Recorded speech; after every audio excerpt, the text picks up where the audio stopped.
నమస్తే, welcome to వలయం TV. నేను మీ యాంకర్ రాధిక. అయితే ప్రజెంట్ ఈరోజు మనము అమీర్పేట్ మైత్రివనం పరిసర ప్రాంతాల్లో ఉన్నాము.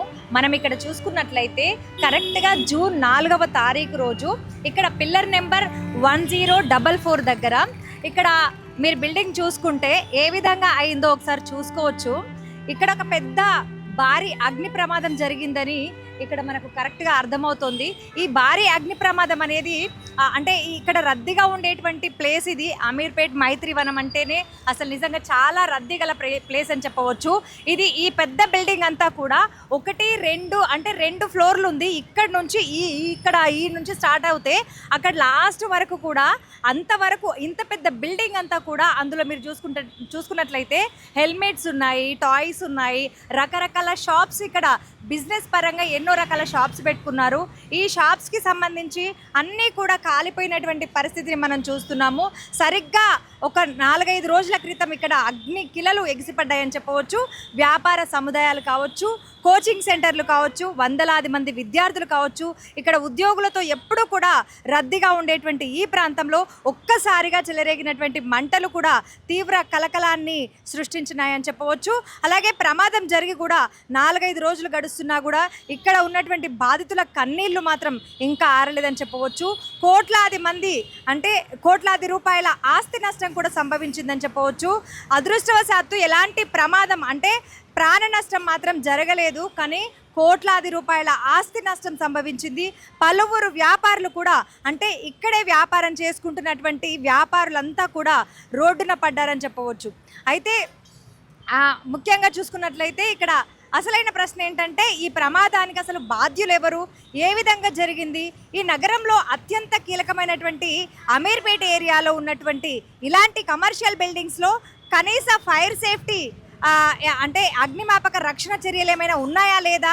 అసలు ప్రమాదం జరిగి 3 రోజులు అవుతున్నా అంటే ఈ ప్రమాదం జరిగి 4-5 రోజులు గడుస్తున్నా కూడా అధికారులు తీసుకున్నటువంటి చర్యలేంటి? కేవలం నోటీసులతోనే సరిపెడుతున్నారా, లేక భవిష్యత్తులో ఇలాంటి ప్రమాదాలు జరగకుండా కఠినమైన చర్యలు ఏమైనా తీసుకుంటారా అనేది ఒక పెద్ద ప్రశ్నగా మిగిలిపోయింది జనాలకి.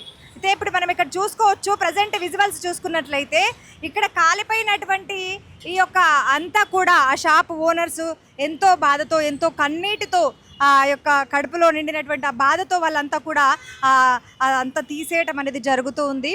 అసలు అంటే ఎంతో ఒక నమ్మకంతో, అంటే ఒక ఆశతో బ్రతుకు తెరువుగా పెట్టుకున్నటువంటి ఈ వ్యాపారాలన్నీ కూడా కళ్ళ ముందు కాలిపోతూ ఉంటే వాళ్ళ యొక్క కన్నీరు మనం అసలు చూడలేము, అంత ఇదిగా ఉందని చెప్పవచ్చు. ఇక్కడ కొంతమంది ఉన్నారు, వారితో మాట్లాడే ప్రయత్నం చేద్దాము. నమస్తే అండి, ఎలా జరిగింది అసలు ఈ ప్రమాదము? అసలు ఏం జరిగింది మేడం? పైన కరెంట్ షార్ట్ సర్క్యూట్ ఎక్కడ అయింది, పైన అక్కడి నుంచి మంటలు వచ్చినాయి. ఇంకా ఒక్కసారి మొత్తం పగిలిపోయి అన్ని అద్దాలు ఉన్నాయి కదా, అద్దాల వల్ల మొత్తం మీద పడేలా పరిగెత్తాం మేము. కొంతమంది షట్టర్లు వేసారు, నేనేమో పార్సల్ ఇంపార్టెంట్ ఉంటే అది తీసి అక్కడ పెట్టి వచ్చేలాగా మొత్తం పడిపోయింది, పరిగెత్తాం. మొత్తం నాది ఆ షాపు, నాది మొత్తం కాలిపోయింది. నాది కావేరీ ట్రావెల్స్. ల్యాప్టాప్ సిస్టమ్స్ కొన్ని ఇంపార్టెంట్ అన్నీ ఉన్నాయి, చైర్స్ మొత్తం అన్ని, టేబుల్ మొత్తం కాలిపోయింది. అంటే ఈ ఫైర్ యాక్సిడెంట్ అయ్యేటప్పుడు మీరు ఎలా కనిపెట్టారు దాంట్లో? అంటే ఇవన్నీ మేము లోపల ఉన్నాము, వాళ్ళు పక్కన వాళ్ళు వచ్చి రోడ్డు మీద వెళ్ళే వాళ్ళు చెప్పారు. మొత్తం అప్పటికే తగలబడేసింది, మొత్తం మంటలు వచ్చేసి పొగ వచ్చేలా కనపడలేమి. ఇంకంతా ఆ టైంలో ఎవరు మనిషి రక్షణ చూసుకుంటారు కదా మేడం, అందుకని ఆ టైంలో చేయలేకపోయాను. పార్సల్ మోపిన అటు వెళ్ళి వచ్చేలేకనే మొత్తం అద్దాలు పగిలిపోయేలేక మేము ఆడికి వెళ్ళడానికి కుదరలేదు. అందుకని నాది మెయిన్ డ్యామేజ్ అయిపోయింది. వాళ్ళు కొంచెం షట్టర్లన్నీ వేసారు, నేను వేయలేకపోయాను. అంటే అసలు ఇంత పెద్ద షాప్స్, ఇవన్నీ బిల్డింగ్స్ ఇంత పెద్దగా ఉన్నాయి కదా, ఇక్కడ ఫైర్ సేఫ్టీకి సంబంధించి ఎన్ఓసి కానీ అలాంటివి ఏం తీసుకోకుండా ఈ బిల్డింగ్స్ అసలు ప్రమాదం ఎలా జరిగింది? అంటే ఆ నిప్పులు ఎక్కడి నుంచి వచ్చాయి అనుకుంటున్నారు మీరు? నిప్పు మేడం, అది మంటలు వచ్చినాక చూసాం మేము. పైన అక్కడే వచ్చింది స్టార్టింగ్. అది ఎలా అయిందంటే అది వాళ్ళు కనిపెట్టి చెప్పాలి, స్ట్రిక్ట్ వేసారు. మరి రేపు చెప్తా ఉన్నారు, ఇప్పుడు చెప్పలేదండి.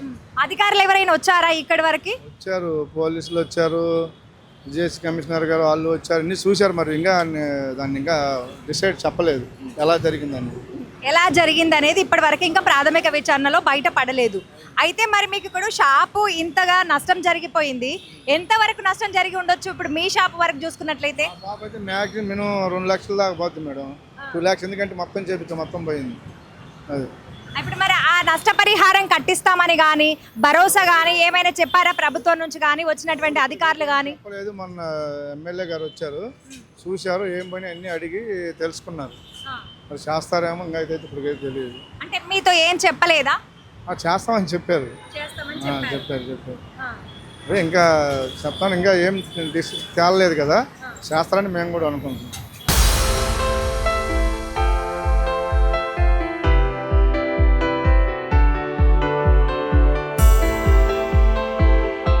అంటే జనరల్గా జనాలు మాట్లాడుతున్నది ఏంటంటే అక్కడ పక్కన ఒక హోటల్ ఉంది మెస్, అక్కడ నుంచి ఆ యొక్క కిచెన్ నుంచి ఆ చిమ్నీ నుంచి చిన్నటువంటి ఆ స్పార్కిల్స్ వచ్చి అక్కడ నుంచి మంట అంటుకొని ఇవన్నీ షాప్స్కి కూడా పాకింది అని చెప్పేసి మాట్లాడుతున్నారు. అది ఎంతవరకు నిజమేనా? అది స్టార్టింగ్ అలా అని అనుకుని మొత్తం చెప్పేశారు.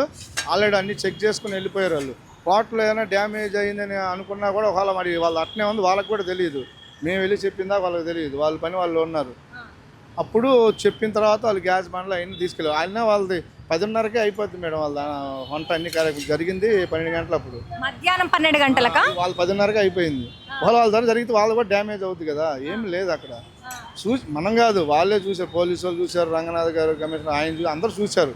రేపు అది చెప్తారనమాట. మనకైతే పూర్తిగా తెలియదు. వాస్తవంగా అయితే వాళ్ళ దగ్గర అయితే వాళ్ళు ఏదో డ్యామేజ్ అవుతుంది కదా, అది అవ్వలేదు కదా. స్పార్కిల్స్ వస్తే కనుక అక్కడ మంటలు వచ్చినట్టు పొగలు వచ్చినట్టు కానీ అలాంటివి ఏమైనా ఆనవాళ్ళు కనపడతాయి, కానీ అలాంటివి ఏవి లేవు. మనం ఎలా అంటాం, ఒకరిని అనలేం కదా. అంటే మరి ఎక్కడ ఉండొచ్చు అనుమానం మీకు ఎక్కడ అనిపిస్తుంది? జరిగింది కాబట్టి వాళ్ళు అనుకుంటారు. మేము అలా చెప్పగలుగుతాం, అది చెప్పండి. మేము ఏంటంటే ఇక్కడే ఉన్నాం. అప్పుడు కూడా మొత్తం అన్ని చెక్ చేశారు, ఏమన్నా వాళ్ళ వల్ల జరిగిందేమో అని చెప్పి. ఏం లేదు, మళ్ళీ చూసుకున్నారు, మళ్ళీ వాళ్ళ పని వాళ్ళు చూసుకుంటున్నారు. అంటే ఇక్కడ మంటలు ఇంత పెద్దగా ఉవ్వెత్తున ఎగిసిపోతున్నప్పుడు మీకు ఎలా అనిపించింది? అంటే ఇదంతా కాలిపోతుంది కదా అసలు. ఫైర్ ఇంజిన్ వస్తుంది అమ్మటే మొత్తం క్లీన్ చేస్తాం అనుకున్నాం మేడం. ఎంత దారుణంగా అది 40 నిమిషాలకు వచ్చింది ఫైర్ ఇంజిన్. మరి వాళ్ళు కంప్లైంట్ ఇచ్చుకున్నారా లేదు తొందరగా? వాళ్ళు కాల్చినప్పుడు వాళ్ళకి తెలుసు కదా, వాళ్ళు ఎమ్మటే ఇచ్చుకోవచ్చు కదా. 45 నిమిషాలకు వచ్చిందంటే అర్థం ఏంటి, మనం చెప్పలేదనే కదా. అప్పటి వరకు చాలా వరకు కాలిపోయిందా? బయట ఉన్న వాళ్ళే చేసినట్టున్నారు నాకు తెలిసి. అందుకని మన 45 మినిట్స్కి వస్తుంది, 15 మినిట్స్లో రావాలి. ఎన్ని ఫైర్ ఇంజన్లు వచ్చి ఎంతసేపట్లో మొత్తం ఆరిపోగొట్టాయి? మొత్తం 5-6 వచ్చినాయండి. చాలా వాటర్ పోసినా కూడా ఇంకా చాలా మొత్తం అది కూడా పోయేది. అది కాపాడింది వాళ్ళని. ఆ టైంకి వచ్చేసింది ఫైర్ స్టేషన్. అది ఎన్ని మళ్ళీ మరుసటి రోజు కూడా ఇంకా ఆరట్లేదు మేడం. మరుసటి రోజుకి కూడా ఆ నిప్పులు అలాగే ఉన్నాయా? మళ్ళీ వచ్చి మళ్ళీ కూడా ఆర్పారు. అంటే మంటలు అంటే పొగలు వస్తా ఉన్నాయి అక్కడ. మళ్ళీ అక్కడైతే మళ్ళీ మంట, ఎక్కడైతే స్టార్ట్ అయింది అక్కడ మళ్ళీ మంట వచ్చింది. మళ్ళీ వచ్చి పరిశ్రమ కంప్లైంట్ మళ్ళీ వచ్చి కొట్టి వెళ్ళిపోయారు మరుసటి రోజు కూడా. బట్టల షాప్స్ ఇక్కడ ఏమేం షాప్స్ ఉండేనండి అసలు? టాయ్స్ బజారు, హెల్మెట్ బజారు, బట్టలు చూస్తున్నారు కదా, సైకిళ్ళు అన్నీ ఉన్నాయి. మొత్తం బట్టలన్నీ ఇక్కడే ఉన్నట్టుంది, మొత్తం ఇక్కడే పడేది. చూడండి మొత్తం పడిపోయింది. అంటే మీ అందాజ ప్రకారం ఎన్ని కోట్ల వరకు నష్టం జరిగింది అని అనుకుంటున్నారు? వాళ్ళకి ఎస్టిమేషన్ వాళ్ళకి తెలుసు మేడం, మనకి ఎక్కడ తెలిసింది? ఆ షాపులో వస్తువులు వాళ్ళే కదా, మాకైతే తెలియదు కదా. వాళ్ళైతే 2.5 ఎంతో చెప్తున్నారు, మాకైతే తెలియదు కదా అది. ఇక చూస్తున్నారు కదా, నిజంగా ఒక్కొక్కరిది వీళ్ళది కింద షాప్ కాబట్టి పైన మొత్తము ఇక్కడ మీరు చూస్తున్నటువంటి ఇక్కడ ఉన్నటువంటి ఈ షాపు ఇప్పుడు మనం మాట్లాడినటువంటి వాళ్ళది ఇది ఇక్కడ కింద ఉంది కాబట్టి పైన ఉన్నటువంటి మంటల్ని వాళ్ళు చూడలేకపోయారు. ఆ మంటలు మండిన తర్వాత మొత్తం బయట వాళ్ళు ఎవరో వచ్చి చెప్తే వీళ్ళకు తెలిసిపోయింది. ఆ తర్వాత వీళ్ళు ప్రాణాలు ఒకటి కాపాడుకుంటే చాలు, తర్వాత మిగతా విషయాలు అని చెప్పేసి వీళ్ళు బయటికి రావడం జరిగింది. నిజంగా చాలా బాధాకరమైనటువంటి విషయం. మీరు ఇక్కడ కింద చూసుకోవచ్చు, ఇవన్నీ కూడా షాప్స్లలో ఉండేటువంటి ఇవన్నీ అంటే షాప్లో ఏవైతే అమ్ముతున్నారో సేల్స్కున్నాయో ఇవన్నీ బట్టలు, ఇక్కడ కూడా కుండలు కనపడుతున్నాయి, బట్టలు కనపడుతున్నాయి, ఏవేవో అంటే టాయ్స్ కనపడుతున్నాయి, సైకిల్స్ కనపడుతున్నాయి. పైన చూసుకుంటే కూడా మీరు ఇంకా పైన కూడా చూడొచ్చు మీరు అక్కడ అవన్నీ కూడా అంటే షెల్ఫ్స్ టైప్ అవన్నీ పెట్టుకున్నారు.